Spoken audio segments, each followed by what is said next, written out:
چې کم مولا په ما باندې د دې خبره فتوا لګی چې دا کفر دی اک مولا ته بل دا ټول نظم د قران نه ثابتوم کوم دل ثابت نکو چې څه سزا د غلی ابا زمای اعوذ بالله من الشیطان الرجیم بسم الله الرحمن الرحیم سلامونه ملګرو مجيب زلمی اما د نظم تشریح چې دا کوم خلکو غوښته دا هغه ته نه کومه چې دا چا نه د غوښته او د چا د وجه چې دی زما د پاره بدګمانه راځي په ذهن کې د چا د وجه چې او زما مینوال چې دی کم زما ملګری دی ما اوري ما خوخی داغي پزړونو کې سبد ګمانه راځي نو صرف د هغه ملګرو او د هغه مینوالو او د هغه قدرمن اوریدونکو د پاره با او کتونکو د پاره با دغه تشریح تاسو ته کومه خو زه صرف دوه خبرې تاسو سره خپل پرسنلی شیر کول غواړم دا موږ چې کم ملګری راشي نو مان اکثر ریکارډینګ کوي خو ټایم ډیر زیات شورټ وي نو هغه زه هغه خبرې ونه کړی شم کومې چې زه غواړم او کوم زما خپل هغه پوره انټروډکشن دی تاسو سره ونه کړی شم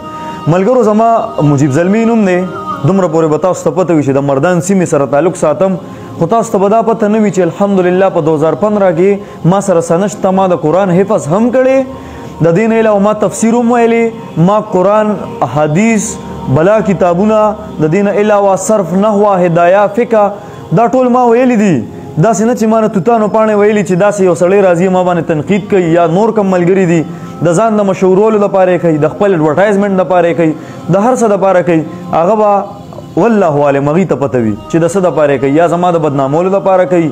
خو الحمدلله زما د نیمې نه زیاته ناسته په ژوند کې د علماو سره شوی زه د علماو سره کینم پاسم اوس هم زه د علماو سره کینم ما پسې د ډیرو خوخو مدرسونه د وفاق د مدرسونه ما پسې رنګ وشو چې کم سړی تا ته وي چې یاره دا تا غلط ویلی یا دې کې کفریه الفاظ وړومبي به مونږ تاسو ته وی و چې کم سړی تاسو د دې باره کې سوي چې دا تا غلط کړي نو ما ته وی نمبر راکا زه به پسې لاړ شم کور ته کیمرا به اون کو مخامخ به کینو هغې به مو ګوري زه به مو ګورم په مخامخ باندې ما ته به صرف د نظم تشریح وکړي دا شاعري زما یو خپل یو شوق دی دا زه د پیشن نه کوم دا زما سره روزګار نه دی دا زه د خپل شوق نه کوم زما خپل جوب دی الحمدلله د جوب نه علاوه زما خپل سټډي جاری ده دا زما خپل یو شوق دی دا زه د خلکو لپاره نه کوم دا زه د خپل ځان لپاره کوم او د هغه چا لپاره څوک چې ما خوښوي او په څوک کم سړی چې په ما باندې خوشحالیږي تنقید که برای اصلاحي نو هغه داسې نه وي چې ته ما پسې ویډیو جوړه کړې یا ته ما پسې غلط کمنټ وکړې یا ته زما ویډیو راوالې هغې سره د شاته درز دروزو لګې او ته په ما باندې چې دینو د کفر بتوي ولګې نه نه دا خبره غلطه ده چې کم سړی تنقید برای اصلاح کوي هغه د ما ته رینګ وکړي ما ته دې ووایي ما نه د تشریح تپوس وکړي ځینې کسان شته تاسو مخې له به راغلي چې هغې وایي چې مونږ ته تشریح وکړي نو چې تشریح ته غواړې نو ته په فیسبوک ولې غواړې چې ما نه غواړې ما پسې کال وکړه چې راشه ما ته د خبرې تشریح وکړم بیا خو دې کې تشریح څه ضرورت شته نه خو بیا هم چې خامخا ته تشریح غواړې ما ته پرسنلي کال وکړه مونږ که الحمدلله که یو شعر لیکو مونږ علماو سره شعر کړی دي دا نظم ما لیکلو سره دا ما خپل استادانو ته زما کنټیکټ کې د نیمې نه زیات علما دي ما د علماو سره ناسته کړې ما ته زده کړه کړې والم دې خوړلي دي داسې نه ده ما ته هغې سره دا نظم شعر کړی کم سړی چې وي دی کې د تنقید ځای شته ما باندې فتوا لګوي ما باندې تنقید کوي ما ته د خپل ځای وښیي زه به پسې کور ته لاړ شم که په بیټک کې که په اجره کې که په جومات کې که په خلوت کې کې به نم ورسره تنقید به وکړي کیمرا به اون وي زه به وله تنقید جواب ورکړم مناظره به ورسره وکړم ډیبیټ به ورسره وکړم خپل استادان هم نه زه به ورسره په مخامخ باندې کینم الله گواه دی که کلمې هغه ترتیب هم راته یو سړی وکړي چې کوم سړی په ما باندې فتوا لګوي داسې نه ده چې ما صرف بس شعر و شاعري کوم الحمدلله زما مور او پلار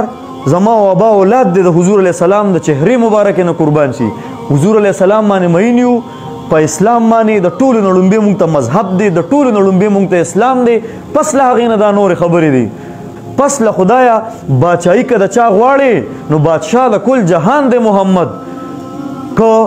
صورت د محمد نوې پیدا کړې به خدای نه و دا دنیا د رسول الله صلی الله علیه وسلم د مخ مبارکه تو ملګری ویه چې یاره دی ورته یار ویلی دا ورته جانان ویلی دی د جانان څوک کیدی شي تاسو الله مبخ وګورئ په شاعرۍ کې 90% چې کومه نعتخواني ده په هغې کې د حضور علیه السلام په 90% نعتخوانۍ کې نوم نه دی لیکلی شوی په هغې کې د رسول الله صلی الله علیه وسلم ذکر چې شوی دی د رسول الله صلی الله علیه وسلم ذکر په جانان سره په دلبر سره په محبوب سره په ډېر په ښکلو ښکلو الفاظو کې خو چې د چا جانان دی هغه ورته جانان وي او د چا دپاره چې صرف پیغمبر دی ورته پیغمبر وي. الحمدلله مونږ فخر کوو، مونږ لپاره د ټولو نه لومبی مذهب دی، بیا عقیده ده، وروسته دا شاعرې دي واطیعوا الله واطیعوا الرسول. که دا شته نو په قرآن کې واطیعوا الرسول فقط اطاعوا الله هم شته. د حضور علیه السلام اطاعت او پیروکاري چې دی هغه د الله تعالی پیروکاري ده. الله تعالی هر د حضور علیه السلام رضا الله تعالی خپل رضا ګرځولې، هر د الله تعالی رضا حضور علیه السلام خپل رضا ګرځولې. په دې باندې چې تاسو کله قرآن وګورئ کله حدیث وګورئ تاسو به د دې تنقیدونه نه واوړئ. داسې نه ده چې یو سړی نظم لیکي هغه په قرآن او په حدیثو باندې نه پوهېږي. او ملګرو د تشریح خبره پاتې شوه، نو زما یار زما ایمان دی، زما یار زما سجده ده، د جانان سترګې چې نه وي نه کعبه نه مدینه ده. زما یار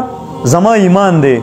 زما ایمان الله دی چې لا اله الا الله سره محمد رسول الله صلی الله علیه وسلم ما ولګو نو زما ایمان مکمل شو. چې زما ایمان مکمل شو نو زما یار زما سجده ده، نو زما سجده الله رب ته قبول شوه چې کله ما پر رسول الله صلی الله علیه وسلم باندې ایمان راوړو. چې کم مولا په ما باندې د دې خبرې فتوا لګوي چې دا کفر دی، اکه مولا ته به دا ټول نظم د قرآن نه ثابتوم، که مې دله ثابت نه کو چې څه سزا ده غلي ابه زمای. والسلام.